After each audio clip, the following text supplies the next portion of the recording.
Pakai beri kopi, beri jajan, tak go beter mondeng Madura. Mun urusan TK hebat cet. Keng bada beraan dia TK panikan ing Madura. Dateng dari Mekah, mun tak bah keng siap ongko ngetek nih.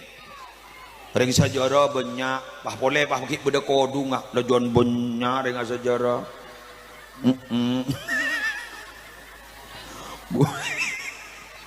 Gula, anak gula mangken pada si haji setong saunjung ada alen mangken gakan kru saya atu bidato guru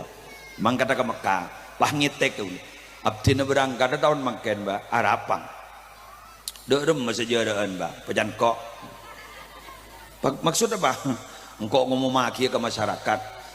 oleh sejarah pada tengah dak budi no top wabi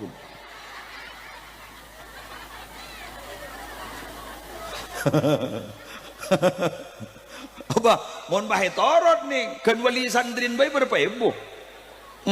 mon bahe sambi bendi majadin ngabi berapa kodo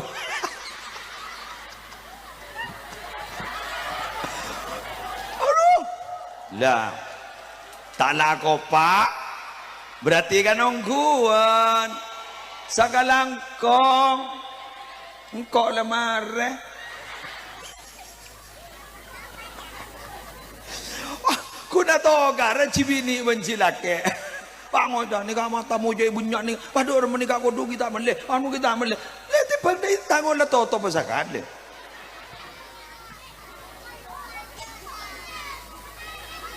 Sallallahu Muhammad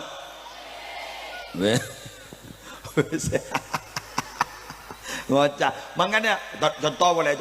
itu jadi saking lebur tengka kadang bagi kepalangan semua kepalangan dukan kemalengan sapeh elang kojok totang gentar di masih kemana kol berapa tuh datang sebentar kan du bolo tolo bolo beri kopi kemalengan po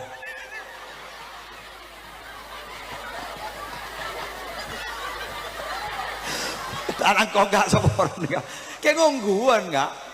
ini bener ya re tangga kak ya ada bener sih iya berarti bare lah udah tung boleh pada aku natanya kau berapa cari kau mana mah kita kok kita tedung terus datang boleh kopi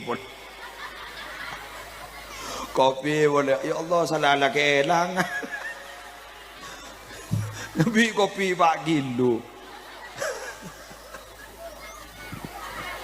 lesodaya